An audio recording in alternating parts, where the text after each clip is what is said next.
Hello, good evening, my brothers and sisters. Advance Happy Valentine's Day. Magandang gabi po. Yan, okay. I am Brother Larry Murao and I'm Grace Murao, asawa po ni Larry. asawa ko daw siya. We have one son. Hindi na siya namin kasama kasi nag-asawa na recently, nung last July. So we're just waiting for our apo para maging apostolate na talaga kami. So, ilang years na tayo? 32.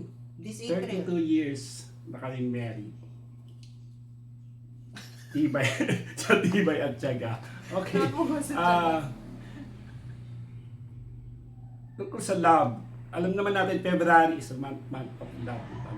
Sabi nga, sabi mo kanina, happiness is A choice. a joy. And joy is a gift. Gift. Okay. It's a gift. A gift from God. God. Okay. Okay. I remember, sa isang retreat na ginagawa namin sa Marian Missionaries, sabi, for you to be able to console the heart of Jesus, dalawang bagay. Number one, kailangan maging joyful ka sa mga biyayang ibinibigay niya sa iyo. And number two, you have to serve your neighbor because doon mo mapakita kay God ang pagmamahal mo through your neighbor. So on my part, napapakita ko yung pagiging joyful ko sa mga biyaya sa akin ni Lord. Sa pamamagitan ng pagsiserve at sa pamamagitan ng sabi nga, if you're serving your family na maayos, you're serving God. Hindi ko alam si Sister Grace, pagkagising ko pa lang sa umaga, pinaghahanda ko yan ng baon niya para sa opisina. Tapos pinagdadrive ko siya, inihahatid ko siya sa sakaya ng bus. Tapos uuwi ako sa bahay.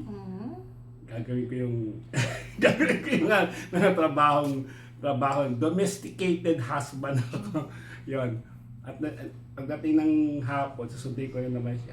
That is one way of showing my love for her. Ganun yung ginagawa ko. At and I am very happy. Wala akong pinagsisisihan sa mga ginagawa. Masaya ako sa ginagawa ko. And also before that, araw-araw nabigyan po ako ng opportunity ni Lord na makapagsimba araw-araw, na magkaroon ng encounter with Him sa Adoration Chapel araw-araw. Yun siguro yung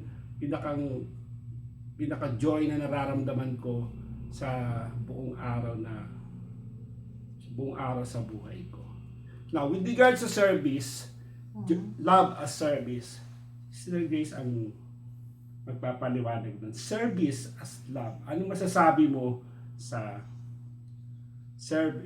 love as service? Okay, ganito po yun. Si Larry po, domesticated husband. Baliktad po, iba po yung namin yung setup namin. Ako po yung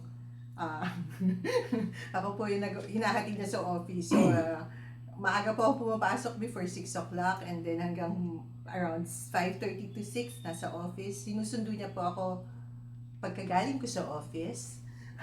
So, yun po yun yung service. Yun naman yung, kaya iba po yung setup namin. It's not your regular tatay na nag-office, nanay nasa bahay. Baliktad po, iba po yung setup namin. So, yun. So, ganun kami. Anyway, dun po sa ganung setup, napapakita namin sa isa't isa how we love each other, how we serve each other. So, as mentioned, we've been together for 32 years. No regrets and wala na pong no turning back. So, this is it. As mentioned also, part of my service kay Larry, I always parang support him, right? Sa lahat po ng kanyang endeavors. Kung nagpapansin, parati po kami magkasama since kami dalawa na lang ngayon, parati po kami magkasama sa church in all that we do. Parang tandem po kami parati. Okay, so, yun. Ano pa ba? How about your service sa community? Yeah, yun nga. Yun sa church. Yung parang gano'n. Parang pareho para sabay po kami parati, ganyan. We started sa Marriage Encounter, Couples for Christ, now sa parish. This is our first parish service sa Madonna po. And we never regret a single day na nag-serve kami. Ako as Mother Butler, si Larry as lay minister. Tapos we're active also dun sa Marian Missionaries. That was brought out or as an organization of the parish during the pandemic. It helped us, helped me personally sa career ko po, tapos at the same time sa family life po namin. Yun, doing everything na magkasama, dun siguro yung masasabi namin, dun lalo nagiging intact yung pagmamahal namin sa isa't isa. Amen? Yung sa service sa simbahan, nagkasama kami. Dati ako lang fortunately na-encourage ko si Sister Base na naging LBG. So nagkasama kami nagsiserve. Kaya walang problema, walang naging problema sa bakit nasa simbahan ka naman. Kasi palagi po kami dalawa, sabay kami nagsiserve palagi. Pagdating naman doon sa choosing love in your daily life, di ba meron sinasabi pa na in every decision that you will make, always choose the most loving. Thank you. Yeah.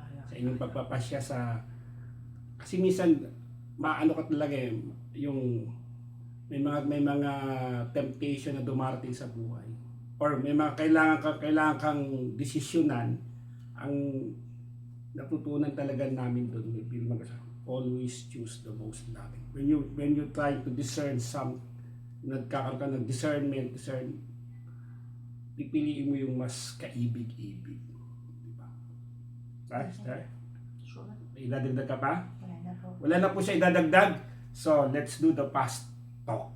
Okay? Sagutin mo. Para saan yan? Pizza or burger? Pizza? Pizza. Fine dining or fast food? Fast food? Oh, fast food. Steak or adobo? Adobo? Adobo. Low maintenance. Okay. Cakes or ice cream? Cake? Cakes.